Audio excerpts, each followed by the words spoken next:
Hello everyone and welcome back to Color Spotlight. I am going to shamefully pretend like it hasn't been over 3 years since the last Color Spotlight and jump right into today's video. We are going to be taking a look at PB16 Phthalo Turquoise. Phthalo Turquoise is a metal-free phthalocyanine that was created in 1936 according to handprint.com.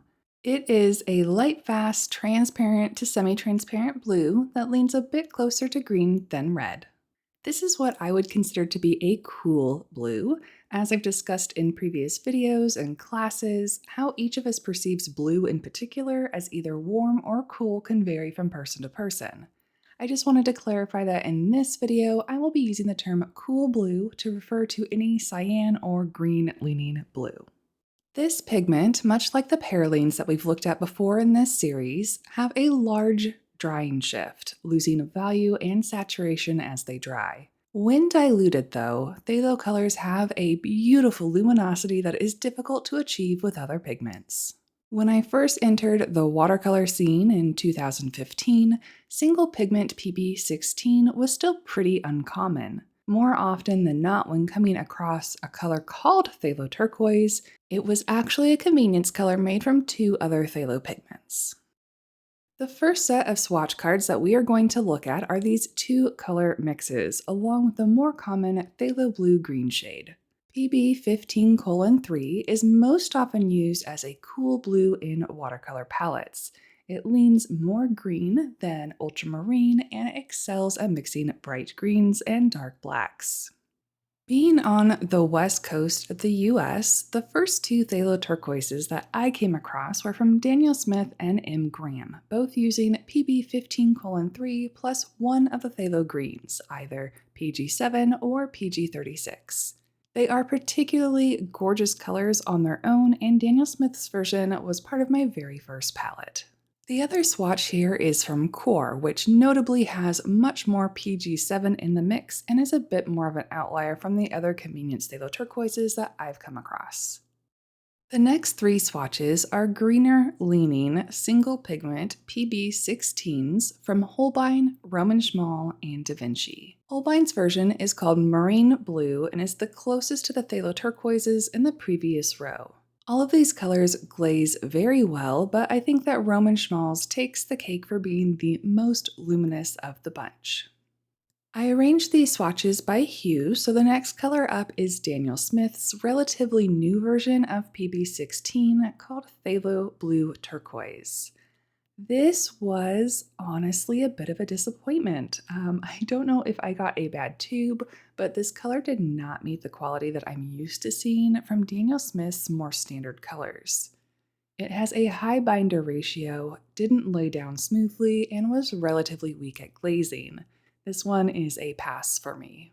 The final two swatches are from Winsor & Newton and Schmincke, which have the more blue-leaning versions of the bunch, if you are looking for something that is closer to a standard phthalo blue. Often the starter blues recommended to new watercolorists are indeed ultramarine and phthalo blue-green shade. However, while they do have different granulation and staining properties, these scans show us that their hues aren't actually that far apart. If we add in phthalo turquoise, either the warmer or cooler version of PB16, both provide a wider range of blues between it and a warm blue like ultramarine or cobalt, and I personally replaced my phthalo blue years ago with phthalo turquoise and never looked back. Now is a good time to mention that the luminosity of these phthalo colors that I mentioned before is hard to replicate, not only when using other pigments in an actual painting, but also with scanners and cameras. Technology seems to have a very hard time representing them accurately. I have done my best to color correct every swatch card as close as possible and correct the footage throughout this video, but please know that it was impossible to get a completely accurate color match. Before we get into color mixing, I wanted to show you the artwork for February's Patreon rewards. I recently have been having fun playing around with some digital painting. I especially love it for opaque mediums like oils since I don't use them in my traditional art practice. Last year, I sketched some macaws in my sketchbook that I really loved, and I wanted to make them into a print for my patrons. I decided to recreate them with some digital gouache brushes. One side has the print with the finished artwork, and the opposite is a scan of the original sketchbook page. And the sticker for this month is a cute little watercolor spoonbill. If you'd like to get either of these, you can join us over on Patreon before February 29th. In addition to the new Sticker Club and Print Pals tiers I implemented last month, I've also made another new tier that is just called Happy Mail in case you only want the print and the sticker and you don't want the other rewards like tutorials and the Discord. The link, of course, is in the description below, and thank you so much to my amazing patrons for their support, and now back to the video. As we have seen with the two pigment versions of Phthalo Turquoise, we can assume that we can combine PB16 with pretty much any blue or green to get a gorgeous range of teals. For that reason, I'm going to show off some other mixes today, focusing on warmer color combinations. Also, I just wanted to mention that I tried something new for recording this video. A lot of you have asked in the past how I mix up these swatches. So this time I recorded both the swatches and my palette and synced them together in real time to each other. The footage is not 100% shot the way I want it to be with like the focus and whatnot, but I hope that it provides more of the process and context for you, and I will work on improving my technique for filming in the future. This first row will leave in some more of the footage and have some notes about what is happening when you can't see my hands, but for the sake of brevity, the following rows will be edited down a bit more without the notes as per my usual color spotlights.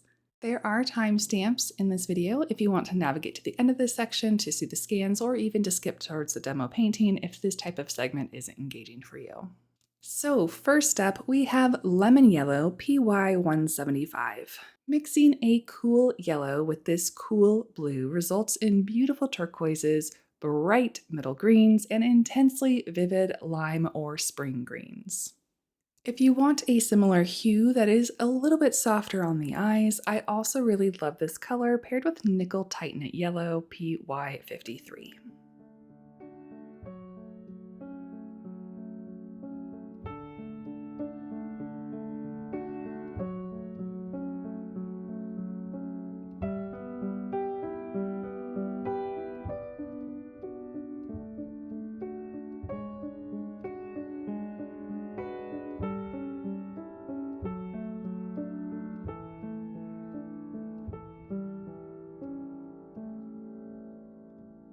You can combine this blue with pretty much any yellow or orange to get a wide range of greens, which leads us to our next mixing color. I had to dig deep in my personal collections to find y'all a bright orange, but we got one. Aquarius Orange by Roman Schmal shows us how chromatic oranges can be mixed with PB16 to create gorgeous forest greens, olive greens, greenish browns, and even rusty oranges.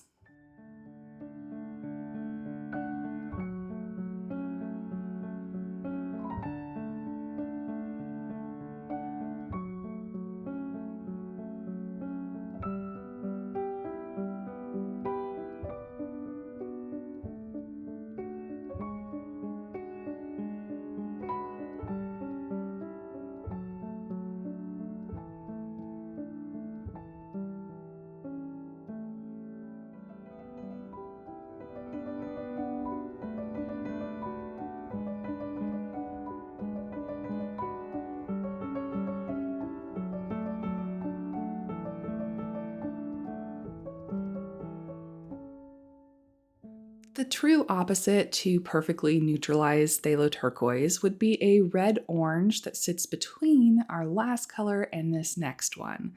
But I really love PB16 paired with PR254 and wanted to show that off a bit here. On the blue end of the mixing spectrum, we have stormy blues and colorful blue-grays, and as we move towards the reds, we have dusty purples, mauves, and antique pinks.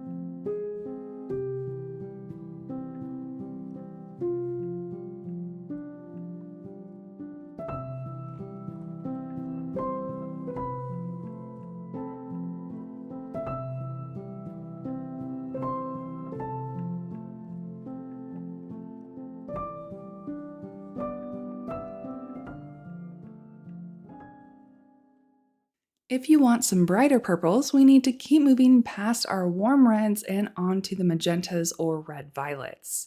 This quinacridone violet mixes beautifully with phthalo turquoise to get some really lovely deep purples. However, it also helps reinforce what we know about color theory by showing us that we can mix what we normally consider to be a traditional primary blue by using this more cyan blue and magenta together.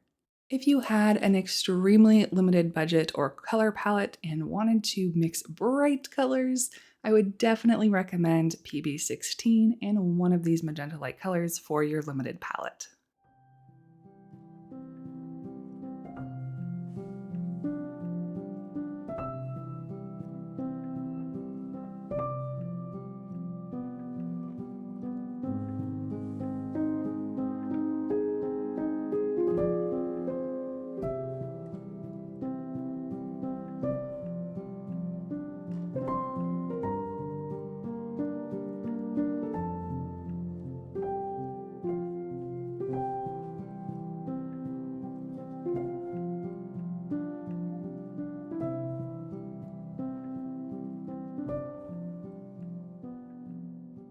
So far, we have covered a wide range of useful mixing colors, but now it's time for some fun with granulation.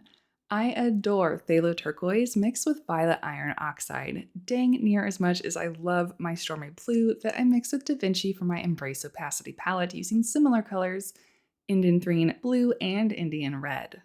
While this pairing has more niche uses, its texture is divine.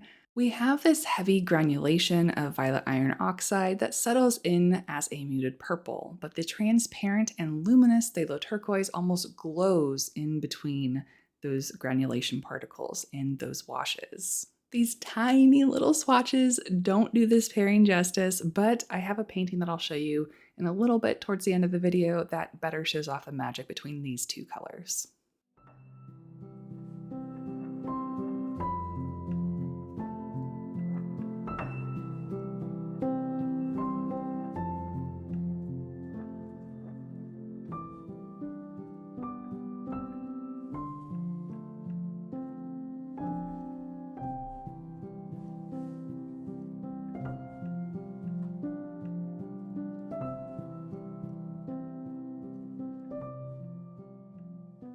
Finally, we have a more subtle pairing between PB16 and buff titanium PW6:1. Buff titanium has also gained popularity in more recent years and is now being carried by more watercolor brands. I wanted to show off the gentle cerulean-like colors, soft turquoises, and seafoam greens that you can get from this particular pairing. I'm really impressed by all the different ranges of blues that these two mix together. It is an excellent choice for seaside palettes.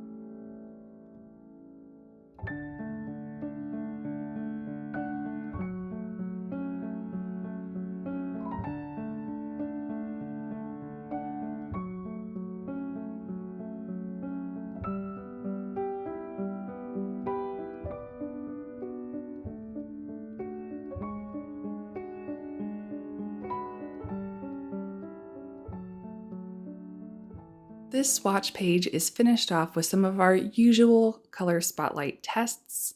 The first test shows the pigment's dispersion in water. The second is glazing, what will be another layer over this first one. The third is lifting, where I will lift this after the paint dries. And the last is softening off a wash. As always, you can find the high resolution scan on Patreon. Today's demonstration is of a colorful iguana. The reference picture includes teals, greens, purples, and oranges, and we're going to mix them all using only the colors that I showed off during the mixing segment of this video, meaning Phthalo Turquoise, of course, Buff Titanium, Lemon Yellow, Aquarius Orange, and Quinacridone Violet. I think there might also be a tiny amount of Da Vinci Red for the darkest values of the eyes towards the end. A lot of people consider phthalos to be difficult colors to work with. They are gorgeously vibrant and their transparency and luminosity is enticing, but they also pack a really strong tinting strength and they can be difficult to manage in both mixes and washes. They're also highly staining, which makes lifting mistakes quite difficult. My goal for choosing this reference image was to showcase Phthalo Turquoise working alongside other strong colors. It is a colorful composition bordering on busy, but will still manage to give each color their own moment to shine through without creating too much chaos for the viewer. Choosing a reference image for this demonstration, though, was actually harder than I thought it would be. Once I started looking for iguana pictures, I had half a dozen images of different species that I wanted to paint across the entire sketchbook spread. Due to the structure of these videos, it would have been immensely difficult, bordering on impossible, for me to include them all in the video, but I did want to let you know that I did continue exploring Phthalo Turquoise on past this first sketch. As I mentioned before, I wanted a chance to show off that violet iron oxide mixture, and this current painting doesn't really allow for it. So at the end of this video and in the Patreon companion post, I'll talk about some of the more subtle color combinations in case you want to see those more subdued options paired with this powerhouse of a mixing color. In the meantime, I hope you enjoyed this painting process. All the materials are listed in the description, and I will see you back in a few minutes.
So here's the finished painting alongside another sketch that shares the same page. The second sketch uses mostly phthalo turquoise, violet iron oxide, and buff titanium. I love the granulation on the neck and back, and his expression was too much fun. I also found references of iguanas that were much more neutrally colored. These aren't references that I normally would have reached for phthalo turquoise to paint, but I wanted to challenge myself and share that you can tone this color way down when you want to. The sketch on the left uses phthalo turquoise, violet iron oxide, Da Vinci red, Aquarius orange, and buff titanium. The one on the right uses the same colors minus the violet iron oxide and leaning way more heavily into the Aquarius orange. All four were finished off with some white gouache highlights, and I love how this spread turned out. It helps to show the wide range of uses for phthalo turquoise as well as a wide range of iguana species.